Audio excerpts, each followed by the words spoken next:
I am that I am Adamus of sovereign domain. Welcome to the new energy. Not just a new year, but a new energy. We're going to explore that today. Such a delight to be here. Shocking for a moment to see you all like this, but let's take a deep breath together as we continue our work. Ah, yes. It was said that I was ready to come through before and knock out these slides. Actually, I was patiently waiting. Oh, Cauldra and all of you could feel me, ready to come in. But actually, we, being those in the Crimson Council, were doing a little preparation work for today.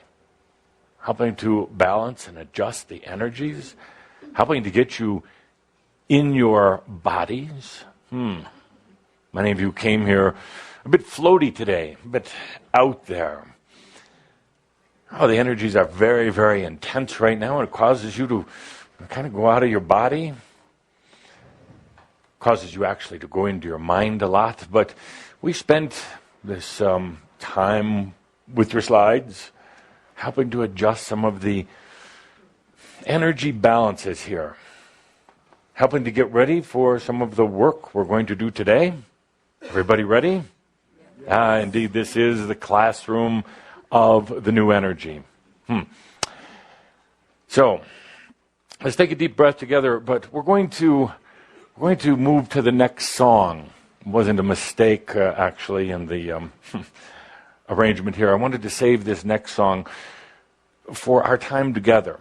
And as the Mech Master, mentioned, imagine now, as we go into this next piece of music, imagine it is your self singing to you, your soul, your spirit, your inner being. As this piece of music plays, take a deep breath or two or three, or keep breathing. Don't focus so much on the words here, but focus on the energies that we've actually embedded into this music, not that you would get it when you download it, but we've actually embedded it yesterday and today. Let yourself go beyond the actual words into the feelings. Don't try to translate anything in your mind. Don't try to guess what's being said, or don't try to guess what your spirit is saying to you. Go for pure feelings, the voice of spirit rather than the voice of human. Go for the pure feelings. So, Maestro, let's play that song.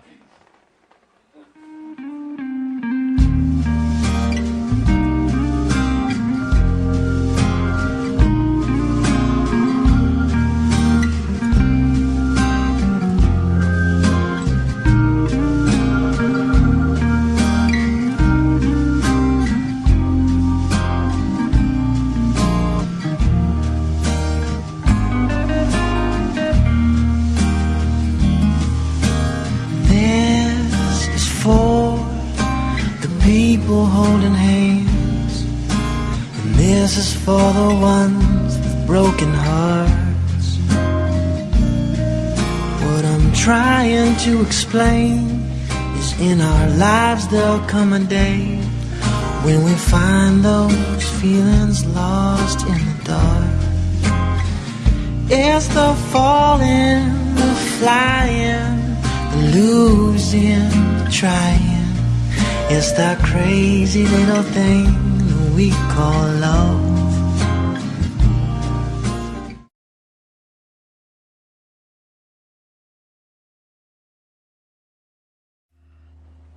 Ain't love grand?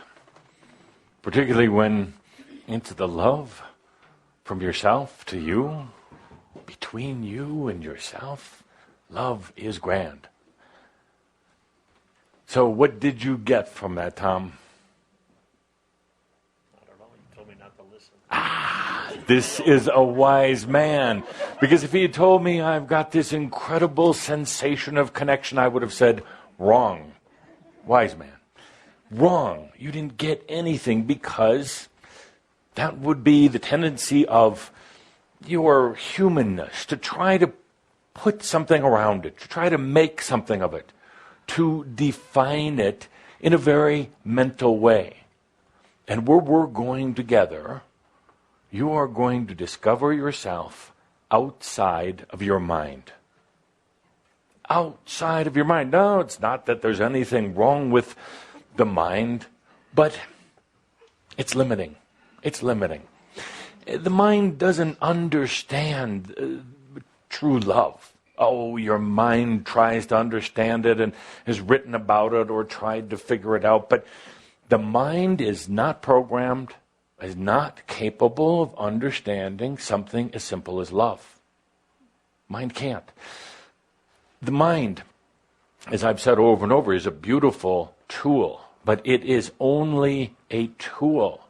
It is not the beginning and the end. It is not the time right now to try to grow the mind.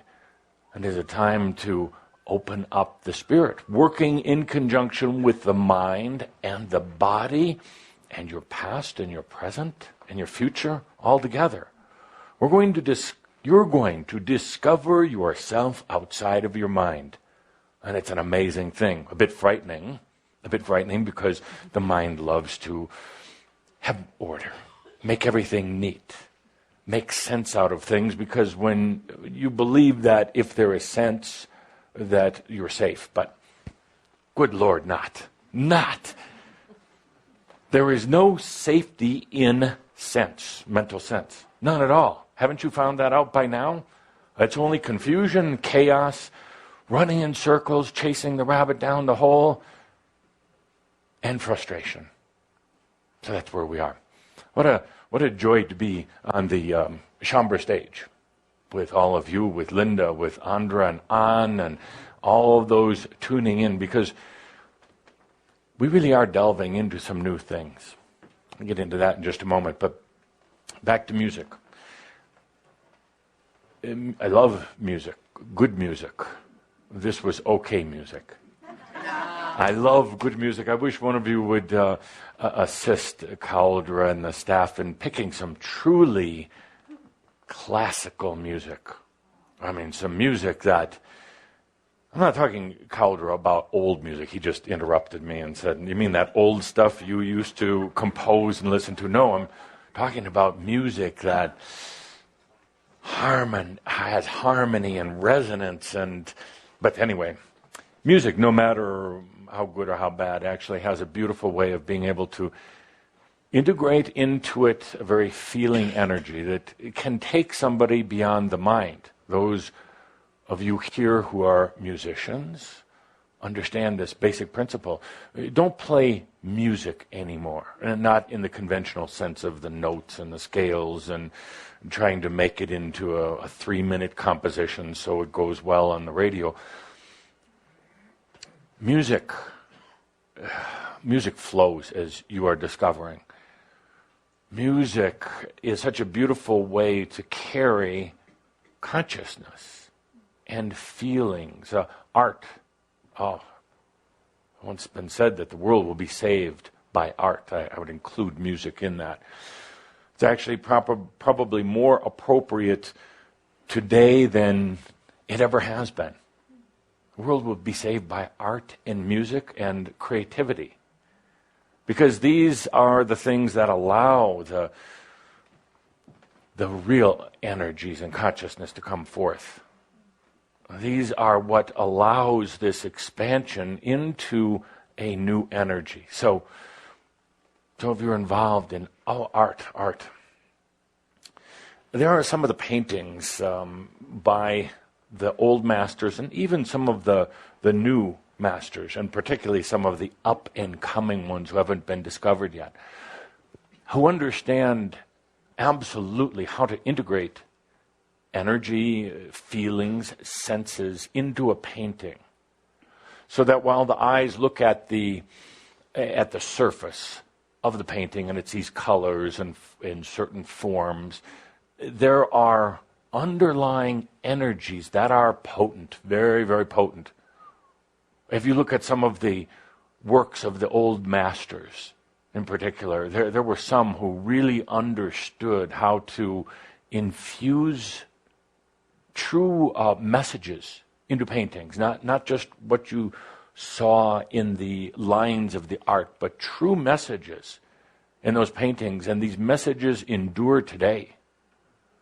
Messages endure. There are some beautiful paintings in museums, and unfortunately far too many that are hidden in private collections, but we're done with that. We will not allow that anymore, Klaus. To have these paintings hidden away, to have them imprisoned, and the energy won't allow it. It's actually dangerous for those who are hiding old, valuable works of art away, because energy can't stand being confined. It likes being put into a certain form for a while and experiencing that form, Steve. But it can't. It hates being confined. That is why incarnations, one lifetime after the other, are so important. Because you see, you tried one time to defy death, and it didn't work very well. It didn't work very well. And what happened was that you came to realize that your body needs to change its form. Your identity needs to change and expand, and to want to stay in the same form all the time, in the same identity and expression, will cause you to explode, and you did. But not from your own hand, but from somebody else's. Kaboom, you are out. You've come back, you look fine. You look, considering what you've been through, you look fine. But music, art, books, the voice, all of these, what we're going to get into it, you're going to understand how everything has been, so limited, and how easy it is to jump to that next level.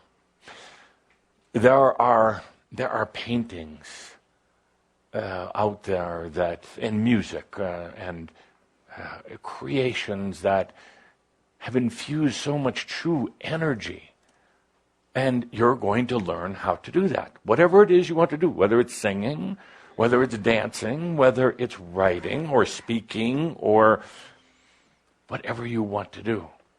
You're not going to be doing it just from here anymore, Leslie. And you know, whether it's food, whether it's any type of therapy that you're working with others on. You get so caught up in the methods of the therapy. You say, well, somebody handed down this program, this healing modality, and then you try to mentally stick with it, point by point by point, and you test yourself on how well you can stick to the points, and you absolutely cut off your creativity. I do like coming to this side of the room, but Calder's a little nervous about the speaker. So, the mind has no creative abilities whatsoever. You like to think it does. You like to think your creative endeavors come from the brain, but it doesn't. It doesn't. Some of you get so frustrated with your creativity, your ability to express your feelings, because you're still coming from up here. And in this new energy, we're going to go beyond that. I'm so looking forward to doing it. So, let's talk for a moment about what we talk about our messages. Our messages are old. They're ancient, as a matter of fact. There's not a thing here yet that is new. Everything Tobias said has been said before. Everything I've said has been said before. It's just said in a little bit different way, perhaps to get the attention, perhaps to make it a bit more contemporary, but it's all been said. The messages are ancient. The messengers are ancient. And you are the messengers. Indeed. That's why you are sitting here. That's why you are listening in, because you are the messengers. Now, yes, theoretically everybody is a messenger, but some have a lot better preparation and a far better chance of being the messenger. So in a way, yes, you are special. You have been the messengers since the beginning. Perhaps hard to accept? Say, who, me? Adamus isn't looking at me, but he is. You've been the messengers since the beginning, the early ones who went through the order of the ark, the entryway or the portal to come to earth to take on this form. You were wise enough to always carry the message within you. The message is simple. You are God also. Now act like it.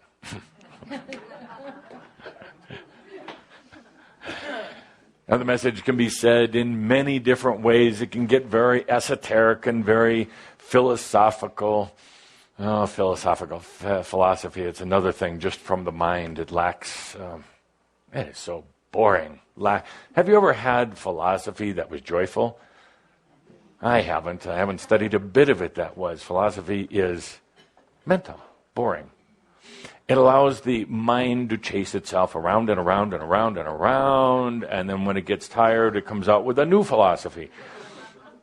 Well, take a look at yourselves. How many different spiritual groups, esoteric ventures, philosophical endeavors have you taken on? Where have they gotten you? Well, to a good place right here, but there's so much more. So dear Shambhara, where were we? We were talking about, I get so much into your feeling. So, you are the messengers, you always have been. You carry, you could say, a bit different particle of consciousness in you than a lot of other people. They have the potential to do so, but most of them don't for a variety of reasons. They don't want the responsibility of being the messengers, because you know what happens to messengers. They get rich and famous. And a lot of them don't feel that, that's not their sole passion. A lot of them don't want to take on the responsibility of being a messenger. But each and every one of you here, anyone who is touched by or feeling into this message, somehow or the other is a messenger. You've brought all this information from times past to this moment right now. You've had lifetimes and lifetimes, Joyce, where you have shared the message in one form or the other. Putting it into different words, perhaps. Putting it into sacred words, sacred ceremonies. But you have brought the message in the past. So you say to yourself, but the message is not really new. That's correct. That's correct.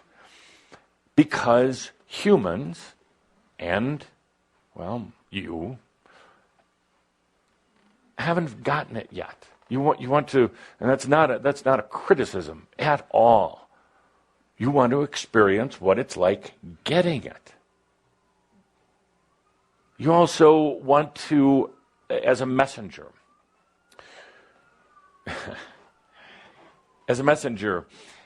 Calder was asking me the other day, why are there always sirens when you're talking, Adamus? You shouldn't ask those questions, Calder, because look what you got. So, part of you truly understands the message. And part of you has chosen not to fully get it. Because you have wanted to come back time and time again on this planet to be the messengers. But along the way, then, sometimes you forget that you were the messenger. It's an interesting game. You forget. So what does a wise messenger do? Well, call in a few spooks to remind you that you are the messengers into your DNA, Pete, deep into your DNA. Your DNA is different than, in a lot of ways, but to a lot of people outside of this group. Doesn't make it better or worse. It just is. Because deep within your DNA is a passion or desire to be a messenger. Messengers constantly bring forth the reminder for all humans. A reminder, again, very, very simple. You come from the One. You are God also. You are always loved. There is no need to forgive. That was a strange message that was brought in. There is no need to forgive or be forgiven. That's so old energy. It's really about just acceptance and compassion. Another lecture I'll give. But so, dear ones, you are the messengers.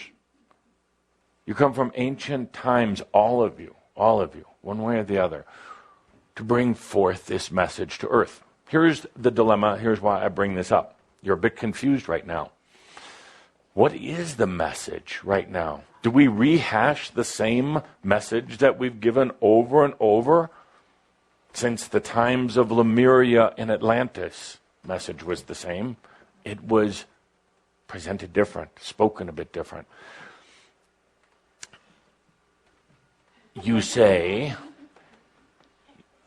do we just bring up the same message again? And part of you is so tired of that. Part of you says, but we've done this before. We've gone before groups. We've written the books. We've created the churches. We tried to get the message across, and they're just not listening.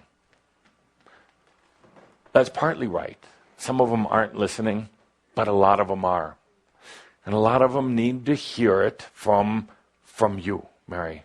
Believe it or not, from you.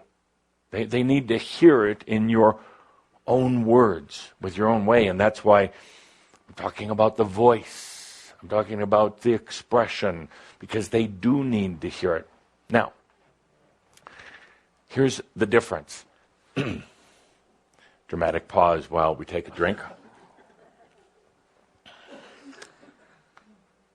The message from the ancient times is still the same, as it always has been. How many different ways can you say it or sing it or paint it? However, and part of the frustration that you have at a deep level, it's not quite right. It doesn't feel right to give that same message anymore because something changed. Something's different. And you're absolutely correct.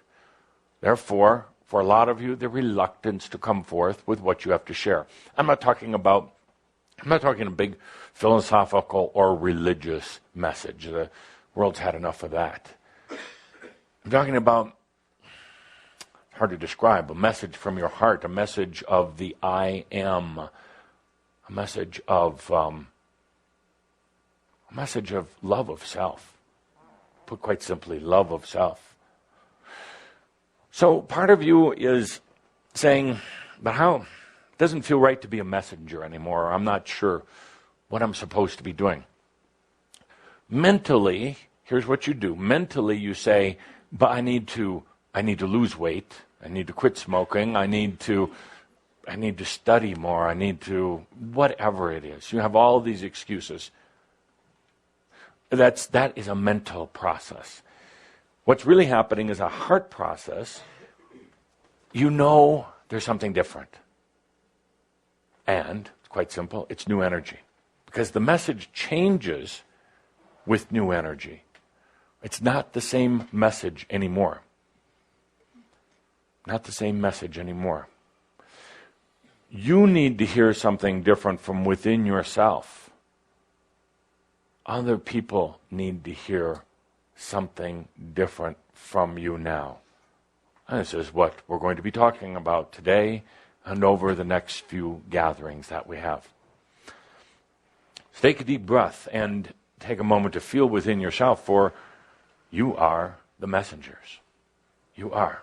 That's why you are here. You're going to be a bit perplexed. What does that mean?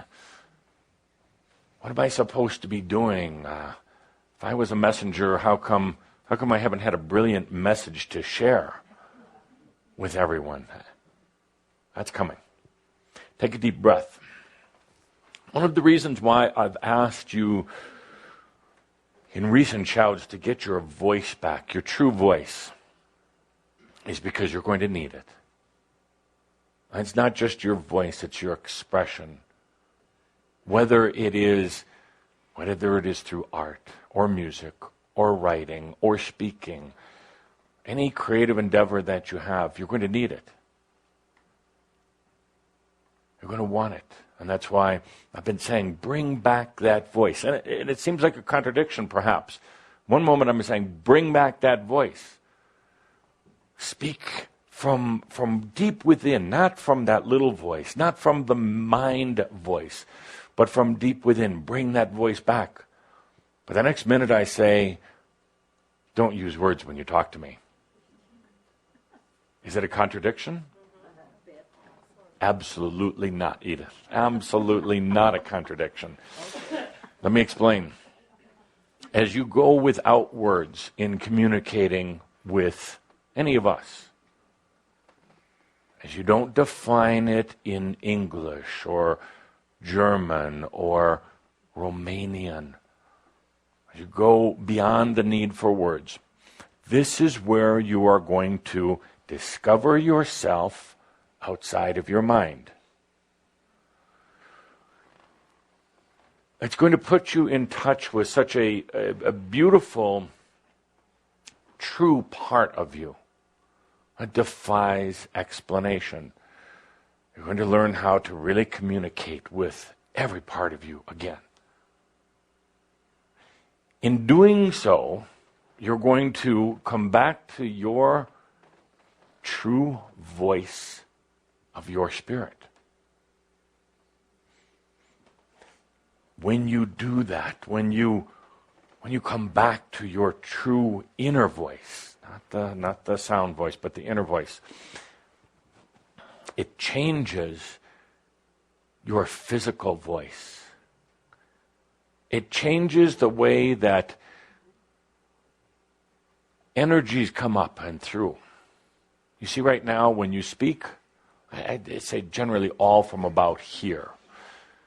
When you speak, it's a mental process putting it into words. But when you speak from your spirit self, it comes from here. It doesn't need to go here. And your mind's not going to be jealous. It's got enough other things to do. It doesn't need to come through here. It comes from here. And it comes straight out through your mouth. Bypasses the mind. And again, that's the mind doesn't matter, but it bypasses the mind. So when a word comes out of your mouth, when a sentence or an entire story comes out of your mouth, it's no longer words. It's energy, it's feeling, it's consciousness, it's love, it's compassion. It is the I am coming and expressing through you. So no longer does it matter how eloquent the words are, how large your vocabulary is. It doesn't matter how you put words into sentences. It becomes a complete expression. And the people who are around you suddenly start feeling something different from you. They're not put to sleep anymore when you talk. They're not engaged in what they're going to say next. Because they're feeling you. They're not into a mental-to-mental communication, as most human communications are right now. Suddenly, Diane, there's a whole different type of communication as we are doing right now. Oh, you're hearing the words, it's kind of sinking in, but it's not the important thing anymore, because there's something else very intimate in a beautiful way going on between you and I. It's being carried through the voice. but it's also coming out through every part of Caldra's body, every part of me, to you. And therefore it becomes very engaging, very compassionate, and it becomes soul to soul rather than mind to mind. And that's where we are going. I hope that makes sense. No, actually I hope it doesn't make sense, because then perhaps we'll get it. So take a deep breath, for you have been the messengers. I'm going into an area of very new energy right now. Very new energy. Let me review a little bit of what we spoke of in our last session. So we talked about the basics. These are the basics. I'm going to ask you here. Pay attention, of course, but let every part of you pay attention. Don't try to dissect this just from the mind. Pay attention with every part of your being. You'll get it on a different level. So we talked in our last session, and we hope Linda's all right with our drawing. So far, so good. Until we get into lettering, and then It's not anatomy, is it? this is you. This is you, as we talked about before. It's represented by the circle with a dot in between, very simple, ancient symbology, because it shows that you came from all that was, which does not exist anymore, because it's changed. You came from all that was. You went outside of all that was. You developed your own unique identity, your soul expression. So this is you. It's consciousness. You are consciousness in a very, very unique way. Your consciousness draws in energy, neutral energy. So I'm going to put neutral energy here. Question is, where did that energy come from to begin with? Spirit wasn't energy. Spirit was, still is, absolute consciousness. Yes, us, you, us. How was it created? How did it come to be? Was it just sitting out there? No, because out there was just a big void. Important point to remember here, this is Adamus physics, which do not usually agree with scientific physics. I've had my issues with others in the past about this. I've been driven out of town a number of times. So the question is, where did this energy come from in the first place? Good question. When you left home, I'm going to put home in a big cloud up here. You left home, your own unique identity, your own consciousness. One of the first things you did was to separate, of course, from home. So I'm going to show this as a way of depicting it, but many different ways. But you basically separated yourself from spirit, original separation, the original seal. So you separated yourself from spirit, pulled yourself apart. Next, you created what would be what you could say a masculine, feminine aspect of yourself, and a light and a dark, and a inward-looking and an outward-looking. You created separation of yourself in many different ways. It was brilliant because separation, diversity, division allowed you to see yourself, to know yourself. All in answer to the question that you asked, perhaps you shouldn't have, who am I? Who am I? Where am I? Why am I? All of these questions of the consciousness caused you to separate. You now had a yin and yang. You had the mother, father, light and dark, and all these different dualities within yourself. The moment a separation occurred, and to this day, a moment separations do occur in a cosmic sense, it creates a desire to return, a desire to integrate back, a desire to become whole again. And that created energy. This desire to, yes, to experience yourself as masculine, feminine, light and dark, spirit, human. The desire to experience duality, to come to know yourself is grand, but there is a bigger desire and a bigger passion, and it's called come back together.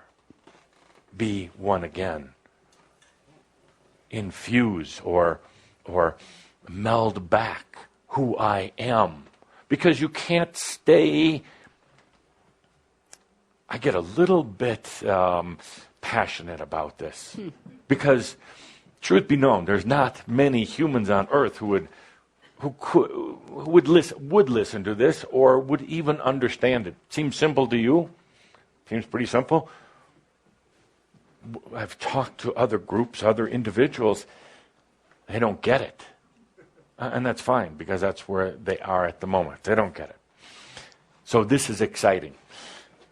This illusion of separation, that's an important factor, an illusion of separation, created such an intense energy where only consciousness had existed, created the energy to bring you back home.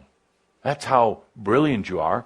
Would you have separated yourself and not given yourself the tool to get back together? Would you have separated yourself and said, maybe I'll be lost forever? I don't think so. I don't think so. I know not. So that is where energy came from. Spirit basically did not know what energy was. Had no clue, never heard of energy, didn't need energy. It was only when you left home, created or owned your own separate identity, your sovereignty, and then went out to experience yourself through the dynamics of duality or separation, that it created energy. It created energy. And that's what you've been working with ever since. So, now, so here you are as a consciousness being drawing energy into your reality. You draw that energy in as we showed in our diagram last month. You draw it in, you attract it. There is a law of attraction. But be careful, because the law of attraction, as most people understand it right now, is very mental. Very mental. The true law of attraction comes, and the ability to create reality and to manifest, comes from passion and desire. What are the core passions and desires for any souled being? Tick tock, tick tock. To come back to yourself sooner or later. You'll never, ever, ever lose that connection. You never lose that. I know some of you worried or worry. What if I get lost? You really can't. You could go on for what appears to be the illusion of eternity being lost, but you can never truly lose your connection with yourself, with returning. So the desire, the passion of the soul is to know thyself, express thyself, come back to thyself, and evolve thyself into a consciousness and a reality unknown to self, up until this point. Those are the passions. If you want to look at the driving forces in your life, and I know so many of you get confused. Well, how come I can't create or manifest what I want? Well, you absolutely are. You absolutely are. No doubt about it. We say, yeah, but Adamas, that sucks. Yes, it does. It does. That's why you're here. Because you don't need it to suck your energy anymore. You need it to express your energy, and that's why we're here. So, the soul passion. Look, feel your own soul passion for a moment. That is what's causing your reality. It can be stated in many different ways. I just gave you 4 simple, basic statements of the soul's passion and desire. It could be stated in a lot of different ways, but it's to know thyself, to express thyself, to bring thyself together again, and to move thyself into levels never realized before. Some of you might call that the third circle, sovereignty. Yes, with a twist. And the twist is new energy. By the way, remember Tobias talking about the masters coming back? There are hundreds and hundreds of masters back on the earth right now, have taken physical form, and they are becoming so connected with each and every one of you. If you're sitting in the chair here and saying, yes, but I'm new here, Adamas isn't talking to me. Oh, yes, I am. If you're sitting here saying, but I'm not one of the up-and-coming Shambra, I'm trailing behind here. No, you're not. No, you're not. I'm addressing every one of you. Everyone. So, now, those are what's creating reality in your life. And that's what's causing certain things to manifest. I go back to our discussion last week at the New Year's celebration, and one of the dear Shambra came up to the front. Well, actually, I commanded her to come to the front. She wanted to sit in the chair. But the issue was, Adamas, what's going wrong in my life? I've lost my job. I've lost my relationship, my children, my self-esteem, my relationships with others, my career. It's all gone. What's wrong? Nothing. Nothing. If you step back and take a look at your soul passion and desire, or your real, what's really creating your reality, it's not the things that you think. It's not those things. What's creating it is these deep inner movements of energy. And in Jennifer's case, I know you don't mind me mentioning your name. Well, too late if you did. But in Jennifer's case, the issue was she had to clear everything. She thought she had to clear everything out of her life, push everything away to get rid of the humanness of her life. She had gotten into that trap before in other times, other lifetimes, of acquiring too much power, too much money, too many relationships. And she said, never again. So be it. So be it. She kept her beauty because it's a reminder to her that she's God also, but she was on the verge of losing it. Because even that, she felt, perhaps was the last thing standing in the way of really discovering these issues, the real passions of the soul. Shambra, you don't need to do it like that. You don't need to do it like that. And some of you have gone to extremes in how you evolve yourself. We've gone to extremes thinking that the humanness is not part of the spiritness, and that's not true at all. They I'm going to go up to the front to make this statement. When you bring it back together, bring back the masculine, feminine, the light and the dark, when you return to yourself, because of this tremendous flow of energy, you also bring your humanness and your spirit together. That is a duality that you've been allowing yourself to experience, as much as light and dark, masculine, feminine. You don't destroy your humanness to have your spiritness. You bring them together. They actually want to come together. There's parts of you that may not believe that, but they actually want to come together. So here we have the case with Jennifer actually being a brilliant creator, pushing everything out of her life and then coming up to the front and saying, what am I doing wrong? Absolutely nothing. You've created a type of void for yourself. You've gotten rid of the noise and the clutter and everything else so that you can have this time with yourself, which perhaps is the scariest part of all, having to have time with yourself, having to face yourself. Not because of anything bad that you've done, but having come full circle. And a part of you realizing it. The game is over. The game is done. The chase is done. That's frightening. Because a part of you says, well, then what next? What's going to happen? Part of you says, I was actually comfortable in some of those old human ways. But each and every one of you, I'll get into it in a bit, but you're attracting energy over here to manifest, and I drew it as these squiggly lines manifesting before.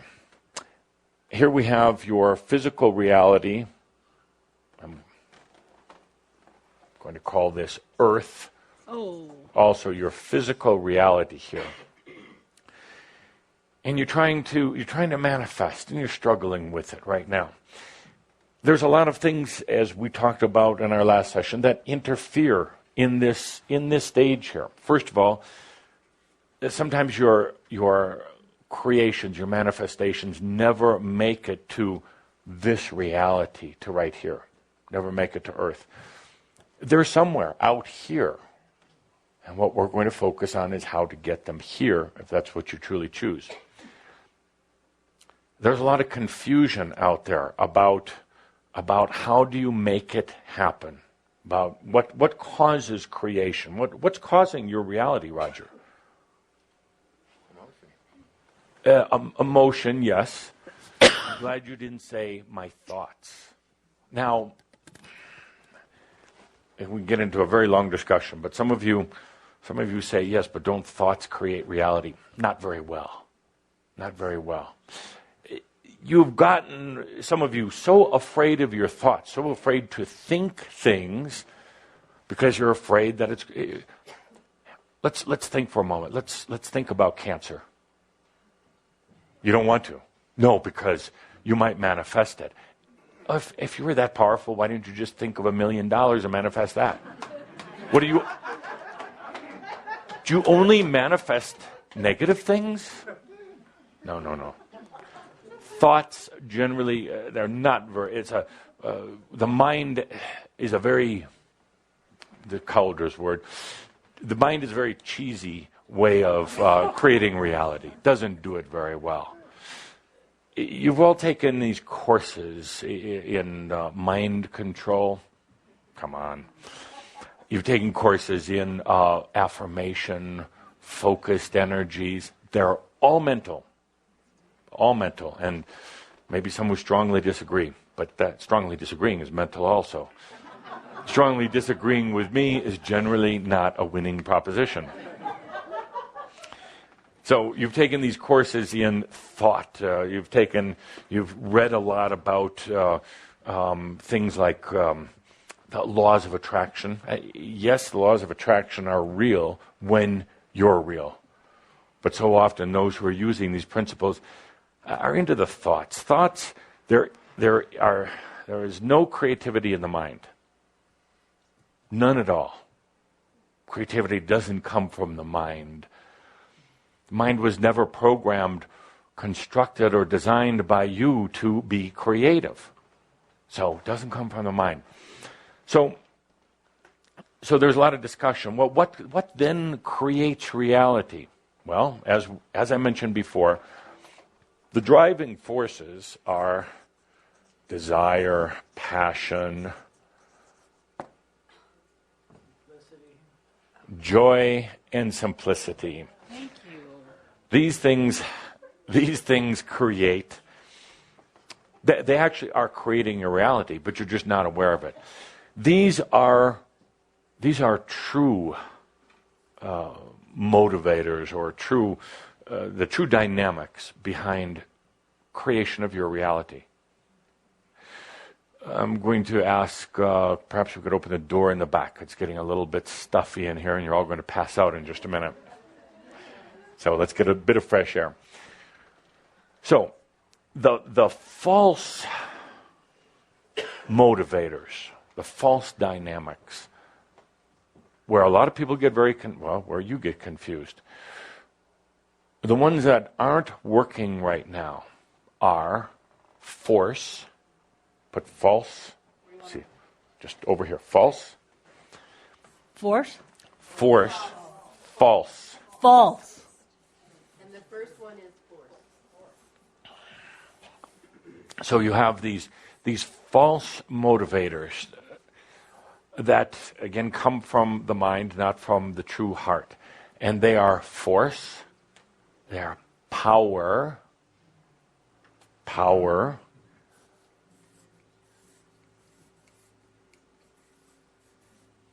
and they are efforting.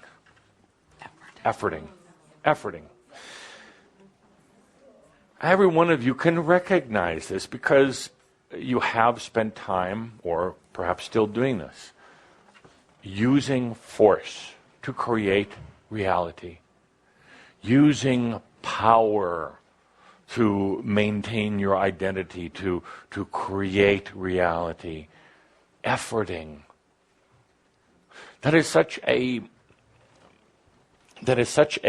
hypnotic overlay and such an old belief system. Efforting. We talk at all levels most of the time. And there's still part of your humanness that believes it has to effort to accomplish something. At the end of the day, you take a look at yourself and say, how much efforting did I do? And therefore, you give yourself a little grade. It was a good day, it was a bad day, based on the amount of effort expended. Well, it'd be like saying to the hamster on the wheel, how many miles did you go today? None. None at all. So these are old ways, very old ways of trying to create reality. It doesn't work very well. Because it's mental. Because it doesn't have desire, passion, and joy. Because it doesn't bring thyself back together. Because it doesn't allow for true expression and expansion. There's a very, very old energy ways of doing things. I just like to hold something. So here we are, trying to manifest, trying to bring things in here. Here you are on Earth as a human.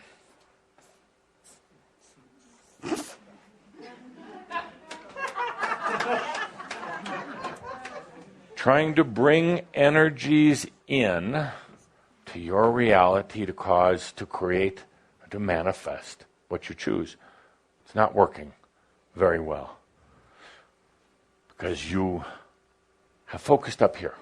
And I'm speaking to all humans right now because humans have focused up here. Variety of reasons. One we talked about last week. Massive hypnosis. It's been going on as long as I can remember to one degree or the other. Its origins truly go back to the time of Atlantis with the tampering with the mind, with trying to standardize the mind, but it got into a lot of other negative areas. It allowed the human mind, which actually at one point was what you would say was a servant to the soul. In service is a very good thing, by the way. But the mind was in service to the divine within.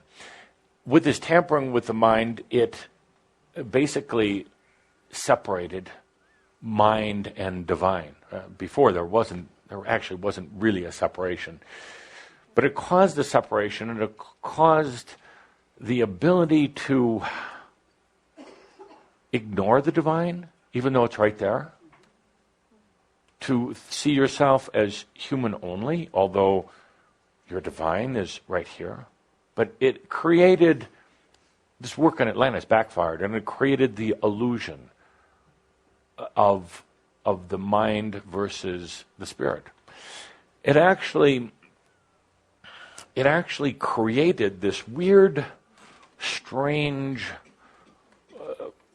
phenomena called the search. Should have you write this. Now this didn't happen all in one day. It's happened over hundreds of thousands of years in Atlantis. But in the work, in the work on the mind, it created something called let's search for spirit. Let's search for God or the answer or whatever. And that search has been programmed into the mind. Programmed in, just like you'd program a computer to do certain things. It's been programmed in to constantly search, even though it's right there. Always has been, always will be. It also made the mind accessible to outside energies. Initially, the construct of the mind from the angels made it so the mind was as sovereign and as unique and as impenetrable as your soul. Thank God you haven't tinkered with the soul. It is impenetrable by outside forces. In other words, it can never be taken over. It can never be stolen from you. You're the only one that can hide your soul from you. But anyway, so we have the mind was made accessible. In other words, influenceable, subject to influence. It's been that way for as long as we can remember. So here you have massive potentials of hypnotic overlays. The world is filled with them. Some very deliberate and malicious, very intentional. Some just because somebody's trying to sell you something. Family members are trying to keep you into the net, as I like to call it, the ancestral karmic net. It's tough to lose somebody from your ancestral background. You see, you all travel together in groups. When somebody leaves, it feels like an assault or an insult on the others in the group. They don't like to see you leave. You want to really understand the people around you? Your relatives, the ones you've traveled with for eons of time, leave. Leave. Now, I can see the headlines now. Cult group tells everybody to leave their families. Absolutely. Absolutely. Because you're not going to... Don't even say that word. It shows up in the searches then. Indeed. And we need a little PR. We need to get our energies flowing. Been hidden for too long. Trust yourself. So, yes, leaving your family. Now, I'm not saying pack your bags and leave the kids without their dinner tonight. What I'm saying is disconnect yourself from those, because you can't love them. the way it is right now. Like you can really love them when you let go of your old bonds. I'm not saying to run away from home. I'm saying stay right there, but let go of the old identities. You've forgotten who they really are. You've forgotten why you came together with them in the first place, why you chose a journey of 1,000 lifetimes with them. You've gotten so comfortable with them, complacent with them, that you just see them as a family member. You just see them as a piece of karma cheese. And they're not. They're so much more grand and glorious when you disconnect, when you let go of. Let's just imagine that there's a cord that ties us together because we've had many, many lifetimes, and now we're so used to that pattern. When you let that cord go, I see you as who you really are, not as that family member I thought you were. So, I know dear Linda gets a little nervous here, but actually, most humans would understand this at some level. I understand for me, I just don't like the headlines. You should start getting used to it.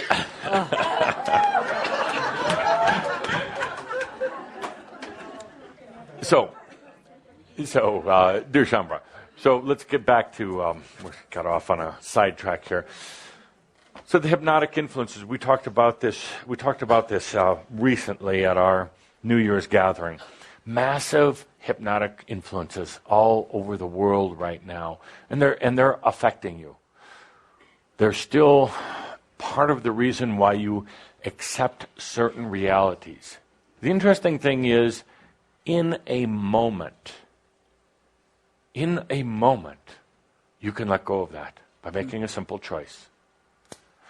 You can make the choice to not let these outside hypnotic influences manage and dictate and control your life. But wait, before you make that choice, before you take that deep breath, what are you giving up? Almost everything. In a manner of speaking, a lot. Because it's been nice being in program mode. Somebody else's program, not yours. It's been comfortable where you don't have to take a lot of responsibility for your life. It just happens. What is the expression that humans use? Good. Yes, it does. It Repeat does. it? And Wait, what was the expression? Shit happens. And that's I guess a contemporary way of saying that the destiny has been rolled out before me, therefore I will walk that path. Shit happens. Even though there's not just one path of destiny, there are many. You'd have to take the responsibility of saying there is no destiny. You'd have to take the responsibility of choosing again, choosing things in your life. You'd have to take the responsibility of criticism from others, because they're going to. Why don't you do it this way? Your family telling you what's wrong with you, your coworkers evaluating you.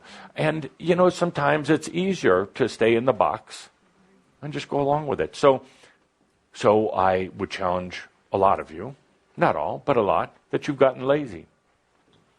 You knew before we talked today that you could make a choice to get out of hypnosis, mass consciousness hypnosis. You've known it for years, but you haven't done anything, have you?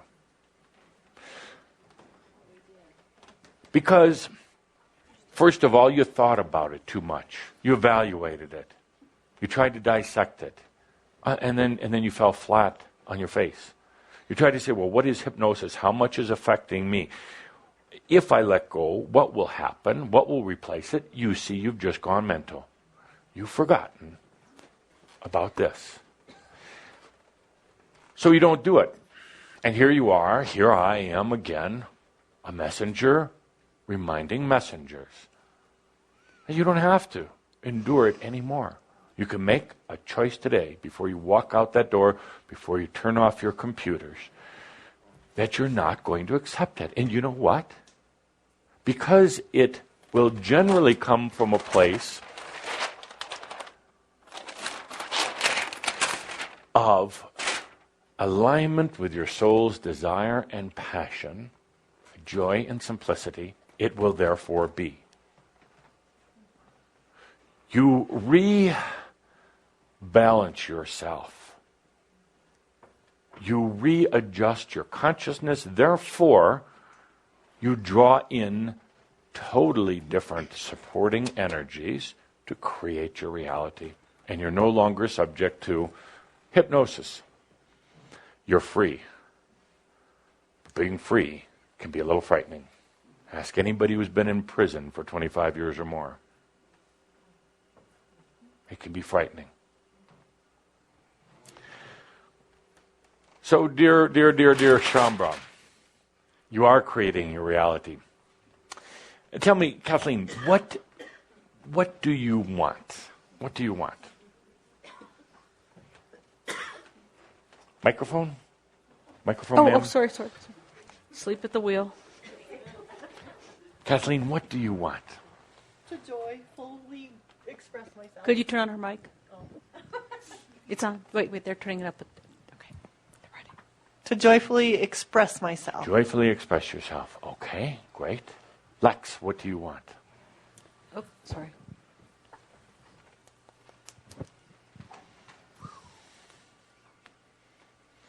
At this moment, nothing. That's what you get. Not so bad. Not so bad. Deb Fennessy, what do you want? What do you want? Whoa. Welcome back.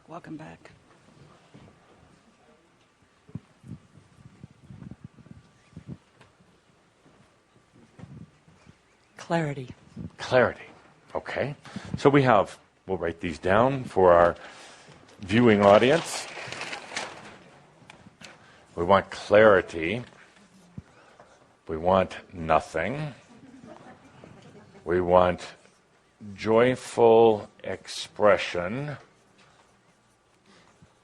Is that correct, Kathleen? Yes. Joyful expression. And I'm going to put Calder's giving me, yes, okay. I'm going to put WTF behind that. Bear with me a moment. Yeah. So, Sart, what do you want? I need a new car. No, it's on. They have to make sure it's live. Hello. I'd like a new car right now. I'm down to 7. New car. New car. Only 7. I want to take a moment for the sympathy of Shambra to come rushing into your life.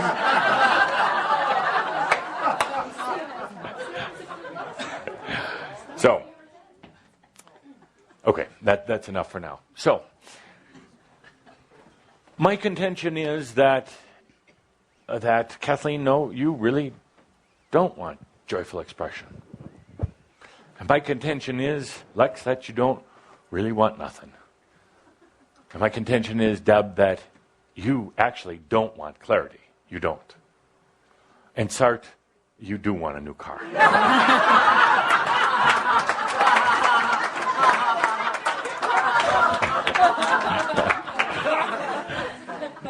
And I say this, and I'm glad that we can have fun together. But I say this because I want every one of you today, not tomorrow, but today, what do you want? What do you want, Ralph? A new life. Be careful what you ask for. I would amend that to say a new life in the same physical reality. Because I saw it coming your way, Ralph, and but my contention is no. You don't want clarity? No, you don't really want nothing. Actually, you and I talk a lot, and you have a list as long or longer than anybody else's. And joyful expression. I don't know. I don't think so. Do you know why? Because if you really wanted these, you would have them right now. You are doing mental masturbation, or what you would call, if you don't mind me using a few slang words, bullshit on yourselves. You say you want a new life. No, you don't. Otherwise, you would have it, Ralph. Otherwise, you would have it. You dream about it, a seductive dream. But if you really wanted it, you would have it. And for those of you who say you want enlightenment, I have a bit of sympathy with you for you enlightenment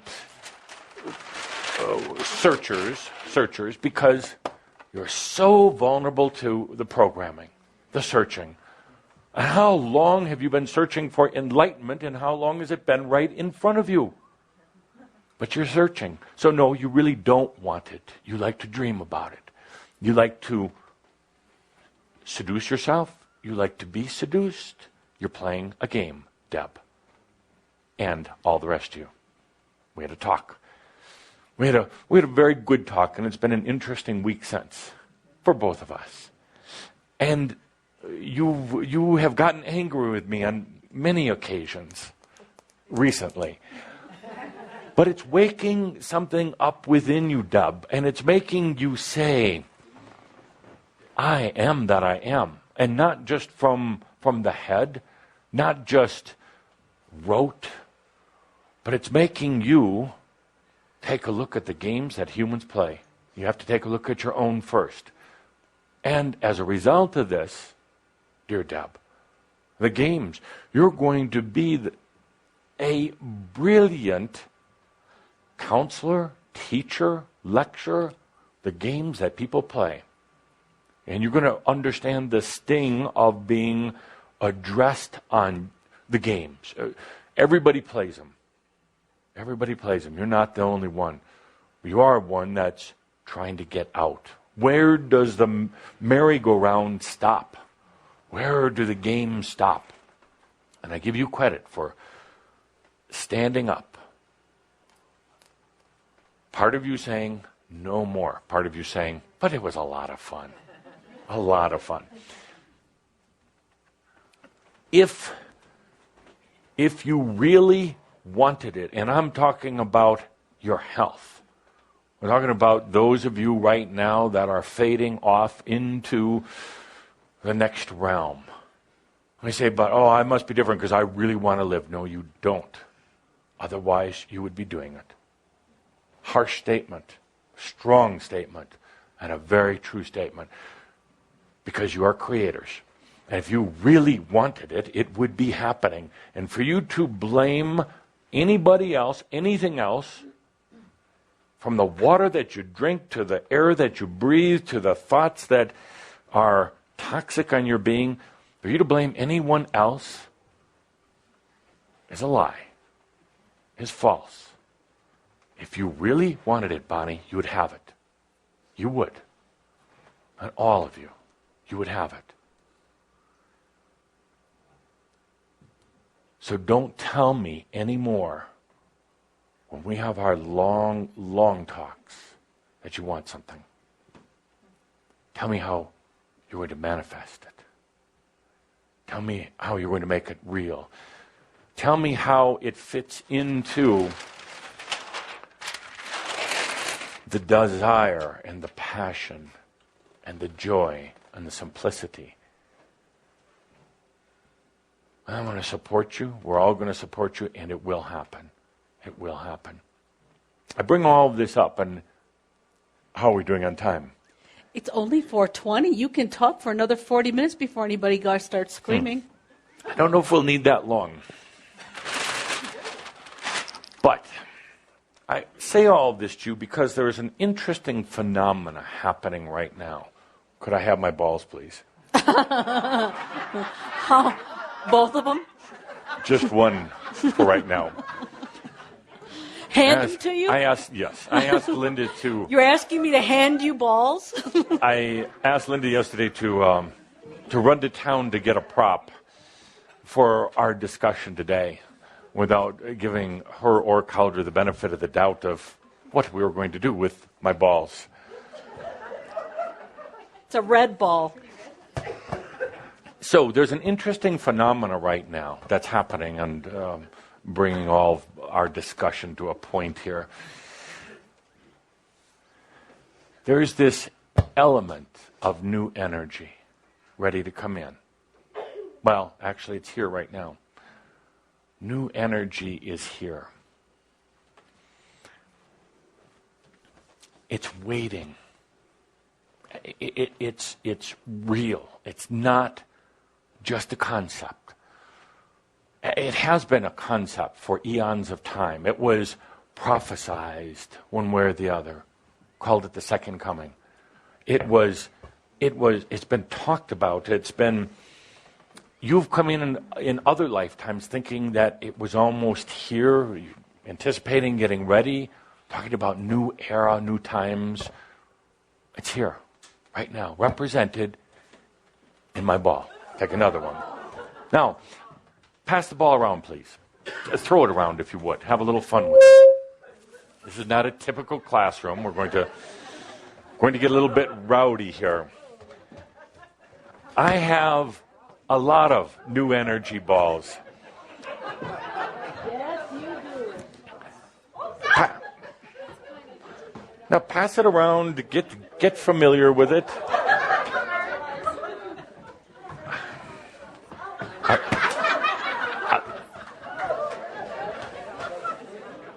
So, dear Shambra, it is here right now. It is ready to come in. The question is, are you ready? Are you ready? New energy is very different from the old energy. Old energy, see, new energy hurts sometimes.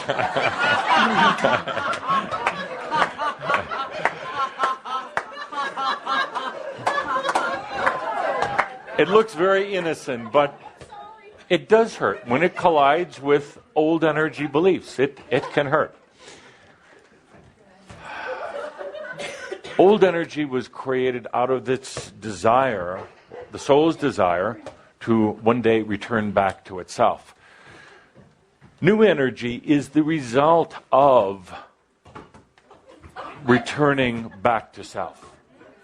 Let's settle down for just a moment, because I want you to understand the point. Old energy was the result of this intense desire to return back to self. To be whole again, to have a process of fusion take place within self. When the process of fusion takes place, or begins to take place,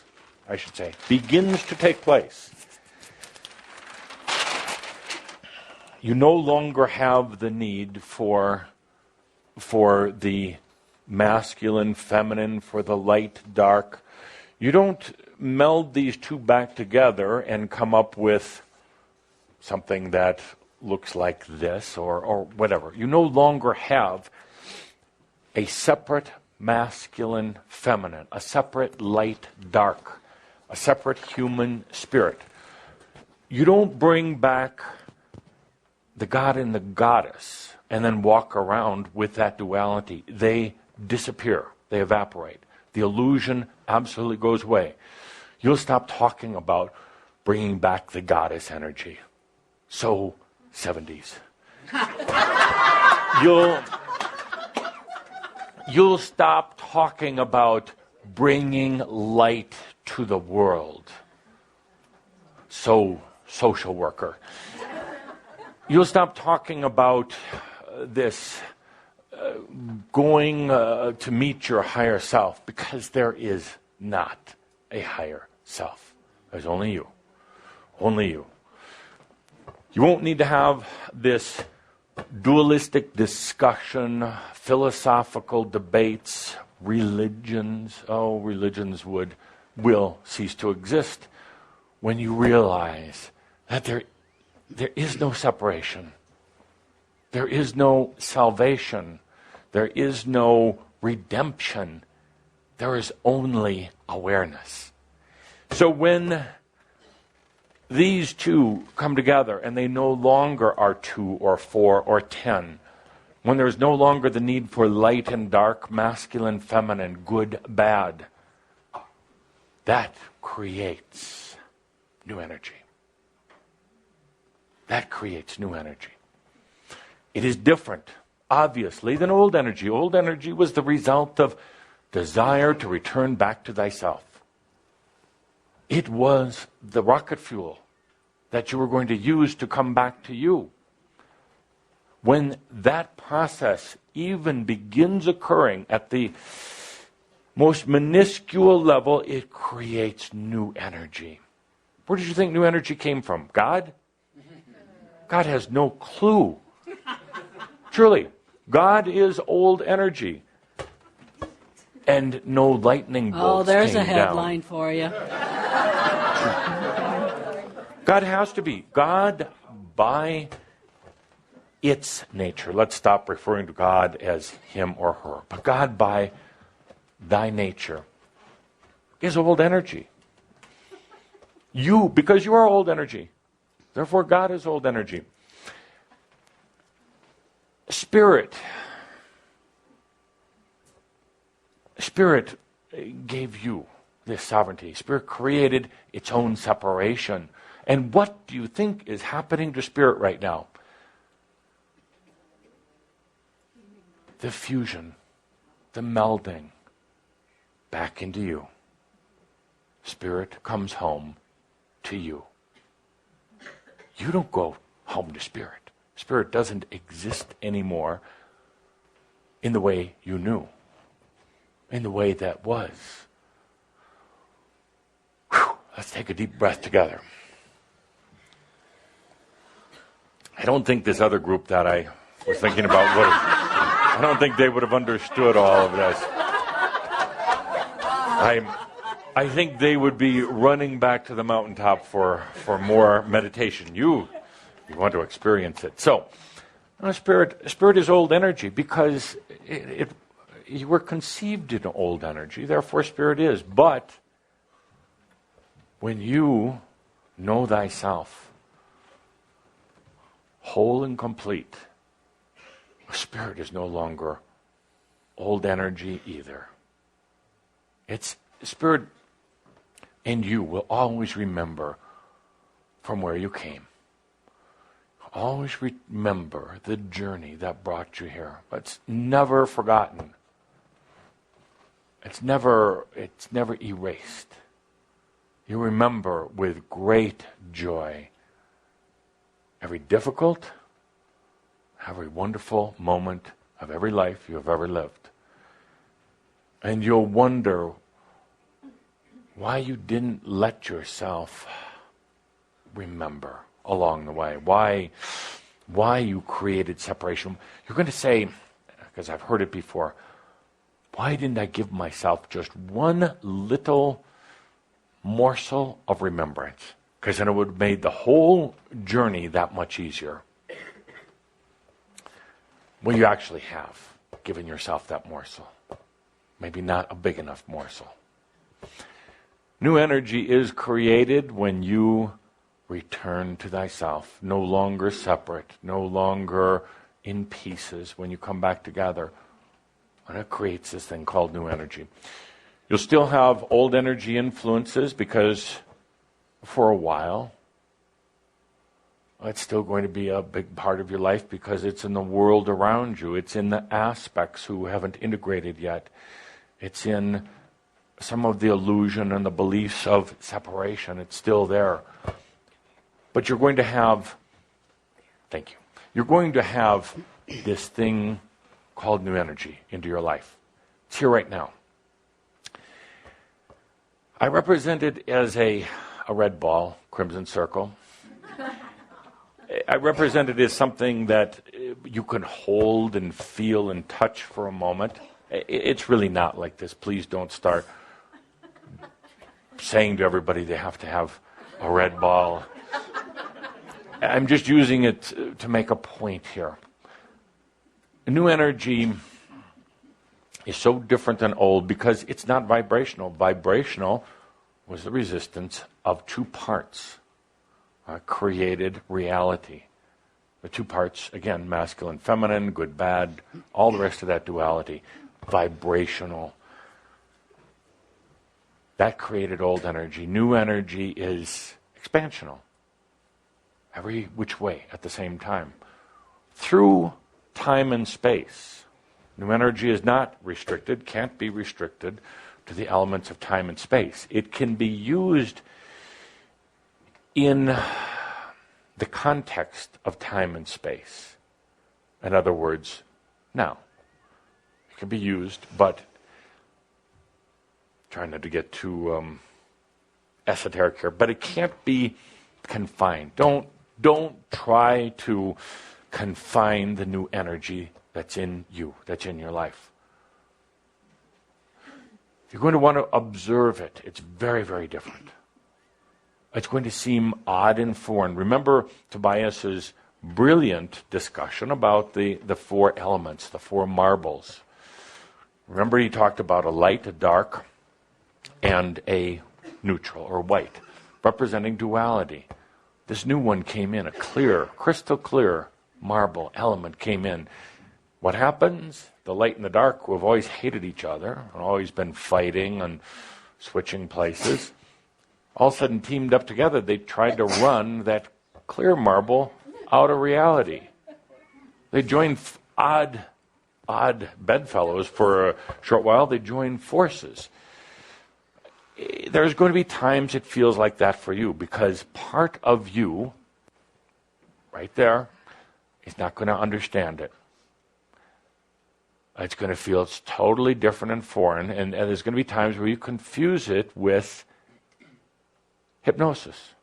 I'm going to say, well, I'm feeling something different today. Linda's been saying that quite a bit. I'm feeling, isn't it an odd day? The mind is going to say, now, is that the hypnosis that Adamus talked about, or is that new energy? Or, better yet, is Adamus hypnotizing us? You're going to say it. Before the day is done, somebody will say it, or perhaps they already have. You know what? That's a very, very easy question to answer for yourself. It's your choice. It is your choice. Do you want it to be hypnosis? Or do you want it to be new energy? By the way, any hypnotic influence is just energy. Just energy. If somebody is sending out, I talked recently about the God wars that are taking place in the not-so-refined heavens and the near-earth realms. These religions battling it out, and they're also conveying or shooting their energies down here to earth. A lot of hypnosis taking place right now. But it's just energy. You're not stupid. You're not incapable. Transmute that energy, transmute that hypnosis into just energy to serve you, to help bring this into your reality. You can do that with anything. Hypnosis, people verbally or physically assaulting you. You can take any energy and transmute it, even a gentle slap on the shoulder. It's just energy. David knows that. He breathes it in. It's no longer being hit. It's just energy. So back to the point. You've created new energy because you've contemplated and you've allowed coming back to yourself. That in itself has created new energy. It is yours. You have created it. It's very personal to you right now. But it will go out into the rest of creation because you can never own what you create. You can use it.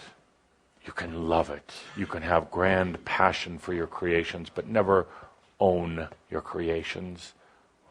Sooner or later, they want expression in their own right.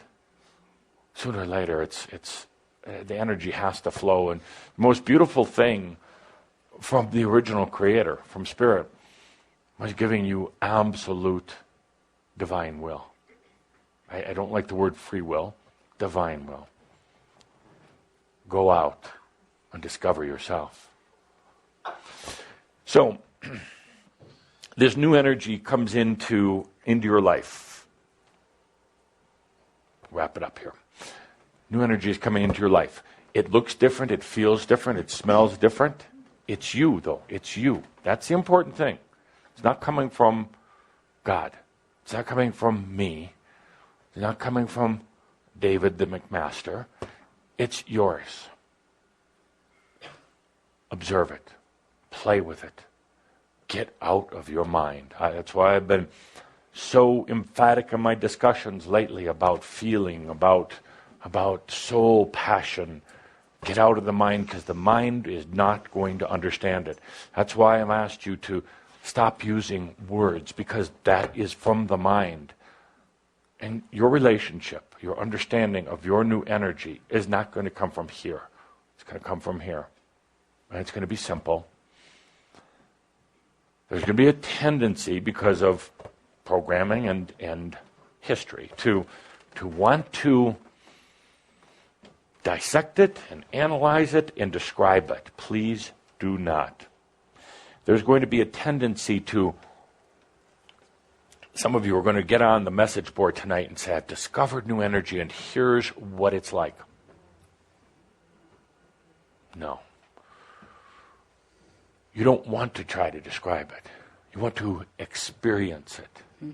You don't want to try to tell the person next to you how to get theirs, because it's now going back into old energy dynamics. You don't want to be the first. It's not a race for new energy. In other words, you don't want that ego thing of, I got it before you got it. First one on the block. It is an absolute personal experience beyond words. Sacred experience. A loving experience.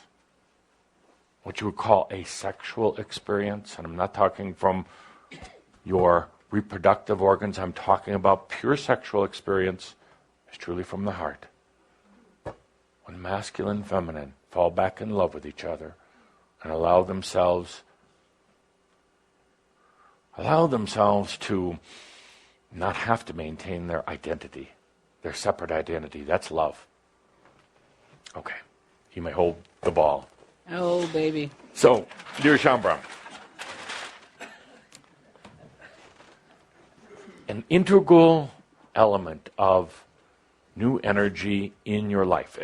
It's all around you right now, by the way. You've created it. So you say, but how do I apply it? What do I do? What do I need to do next? Well, breathe. That's a good one. Breathe. New energy, your new energy, is timeless and spaceless. Now, many of you have pondered and actually done quite a bit of scientific as well as psychic research into time and space. Time and space, fascinating discussion.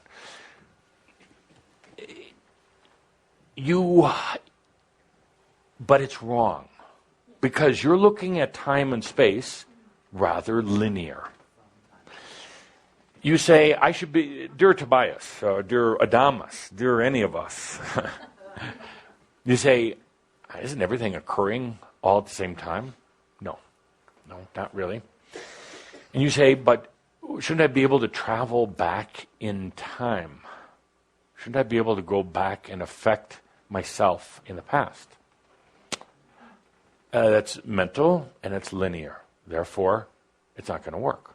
You can transcend time and space, but not in the way you think. You say, I want to go off into the future to see what's going to happen. I want to go off 10 years from now. I want to know how the market is doing. Admit it, you do. You want to know what's going to happen. You can't get there from here because you're assuming linearity. You're still trying to be very human. New energy needs to be timeless and spaceless. It can't have the constrictions of linear existence. In other words, don't start planning. Don't create goals. Don't make assumptions of what's going to happen tomorrow. For true new energy happens in this moment. This moment, I'm getting a bit esoteric here, but this moment is without time and space.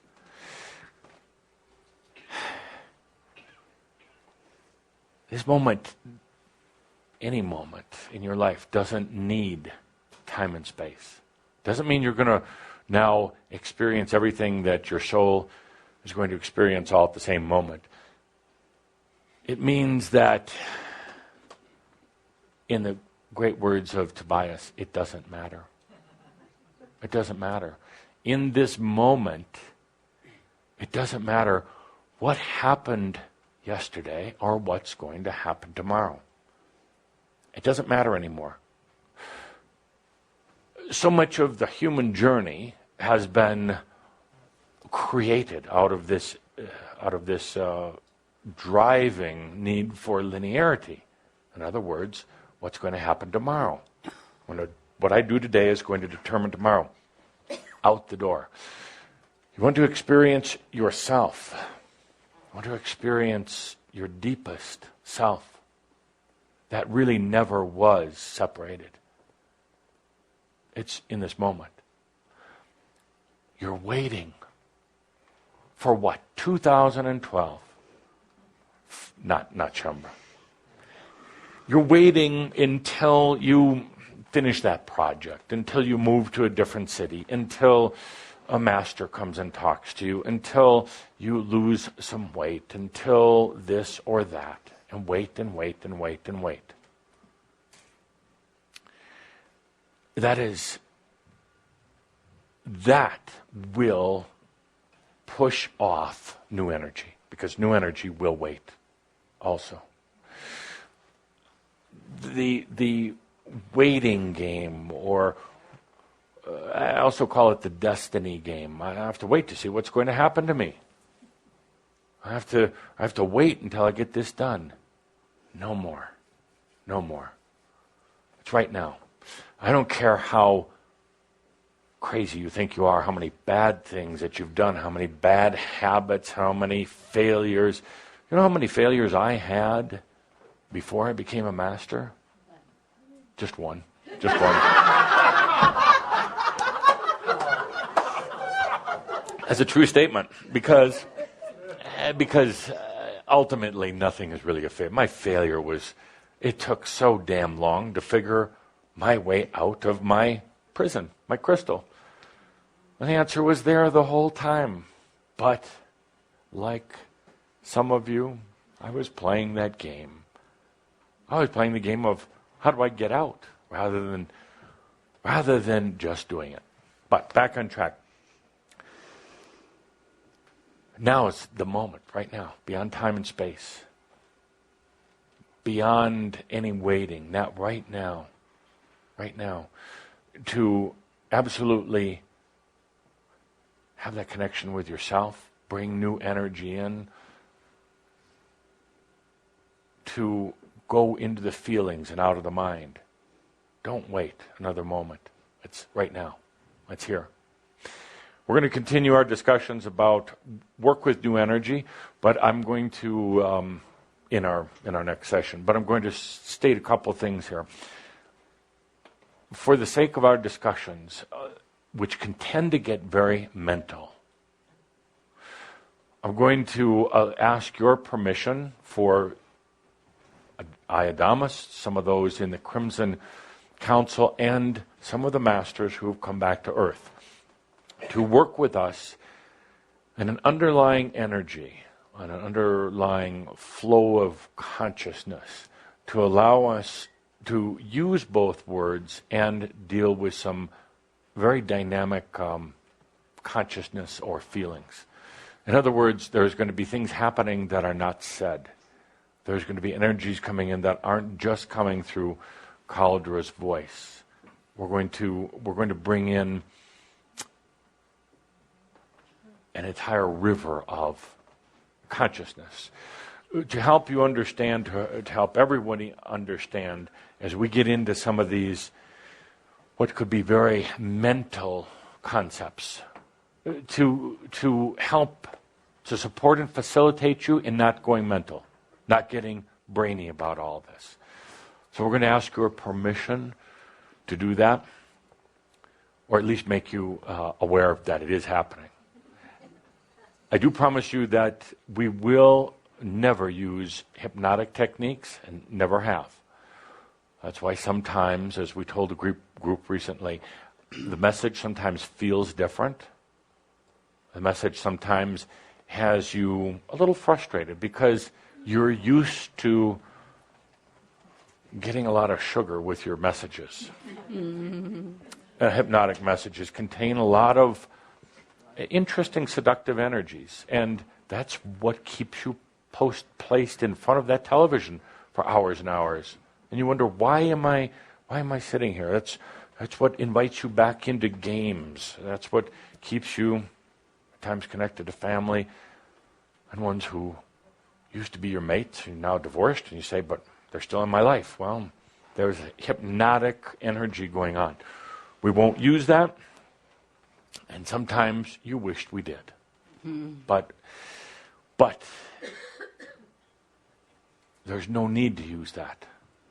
And in going straight to the heart and the feeling with the messages, we don't want to use that. No need to. So, we're going to continue our discussion about new energy. I ask you to continue your homework, speaking to us without words, but now expand that to your pets and to the ones that you're living with or you're associated with. Speak without words. No manipulation. But I knew you wouldn't anyway. Because speaking without words is going to get you back in touch with yourself. It's going to transcend the illusion of separation. The more you do it, the more rewarding it becomes, and the easier we can communicate in groups like this. The easier we can come into some what would appear to be very complex messages, really aren't, but would appear to be complex, but we can carry forth our discussions. So, it's a joy and an honor to be able to have these discussions with you, to be able to reach in that deep. I'm delighted in particular, almost out of time, I'm delighted in particular that for the most part we don't have to do a lot of processing anymore. It was good for a while. You needed that. You needed to know you were absolutely loved. But now we can do the work together. We can have the joy and the experience of new energy, and that is what the soul desires. We'll gather together next month, but in the meantime we'll have our usual and frequent meetings on the new earth, in the other realms. Please continue to journal your dreams. And I know, Shambhar, you're so tough with the homework part, but I ask so little out of you. Continue with journaling your dreams, writing down your dreams, because your dreams are not what you think they are. They're not just dreams. The way you interpret your dreams, or the way they come into this reality, is changing. You discounted them because you thought they were just a crazy series of symbols, but the dreams are very real. Your way of understanding them is changing, and if you journal or you write down, you're going to discover very quickly how your dreams are really no different than your waking state. And you're going to start getting it when I say you become timeless and spaceless. That's what the masters realized. Timeless, spaceless. Doesn't matter I am that I am. That's all that counts. Next time when we get together for our pre-Valentine assembly, I would indeed ask each and every one of you to get a little bit dressed up, please. It's not about looking like it's Sunday at the flea market. Sunday at the flea market? So, dear friends, please, for your homework next time, let's get a little bit dressed up, and I'll explain later why. With that, please know that all is well in all of creation. Therefore, you are God also. And I am Adamus of Sovereign Domain. And so it is. So it is.